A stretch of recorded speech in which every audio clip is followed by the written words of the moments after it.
Good morning student. आज हम लोग पढ़ेंगे सर्वनाम।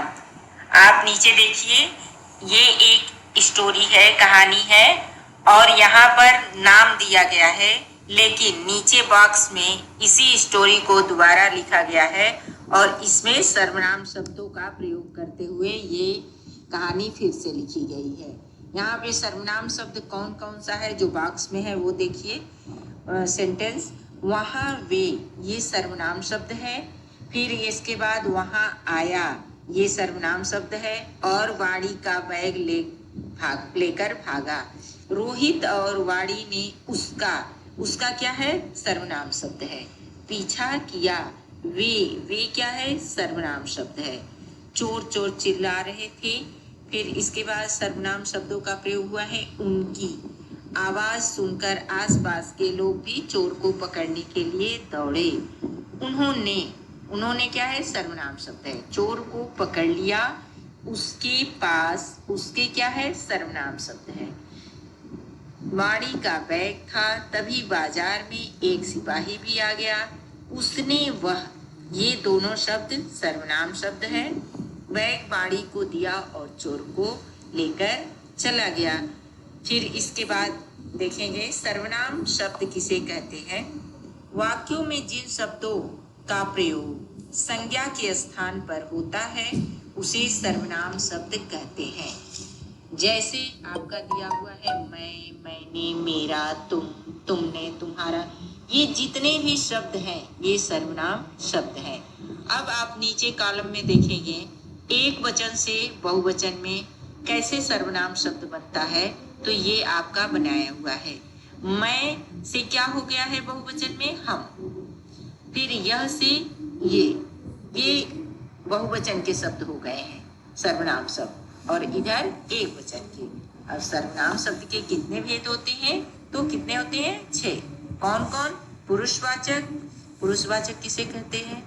जिन सर्वनाम शब्दों का प्रयोग बोलने वाले, सुनने वाले या किसी तीसरे व्यक्ति के बारे में बताने के लिए किया जाता है उन्हें पुरुषवाचक सर्वनाम कहते हैं। जैसे मैं, मेरा, हम, हमारा, तुम, तुम्हारा, आप, आपका, ये सारे सर्वनाम शब्द है। संबंधवाचक सर्वनाम किसे कहते हैं? जिन सर्वनाम शब्दों का प्रयोग किसी वस्तु या व्यक्ति का संबंध बताता है, अर्थात परस्पर का संबंध बताता है कि यह भाई बहन है, तो ये संबंध हुआ ना, तो उसे संबंधवाचक सर्वनाम कहते हैं। जैसे जो, सो, जिसने, उसे, जैसा, वैसा, ये सर्वनाम शब्द दिया हुआ है। कौन? संबंधवाचक सर्वनाम शब्द। फिर निश्चयवाचक सर्वनाम किसे कहते हैं? जो सर्वनाम किसी निश्चित वस्तु या प्राणी की ओर संकेत करता है, के बारे में बताता है, तो उन्हें निश्चयवाचक सर्वनाम कहते हैं। जैसे यह, वह, ये, वे, एकदम निश्चित है कि ये पुस्तक है, वह पढ़ रहा है, तो एकदम निश्चित है कि वह पढ़ रहा है। फिर अनिश्चय क्या होता है? ठीक उसका उल्टा होता है।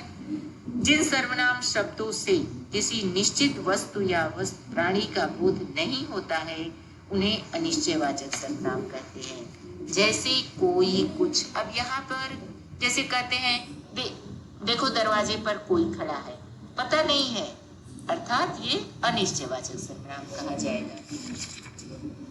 फिर आगे देखेंगे प्रश्नवाचक सर्वनाम। प्रश्नवाचक सर्वनाम किसे कहते हैं? अब तो आप लोग खुद ही क्वेश्चन पूछते हैं अपनी मैम से, सर से। जिन सर्वनाम शब्दों का प्रयोग प्रश्न पूछने के लिए किया जाता है उन्हें प्रश्नवाचक कहते हैं।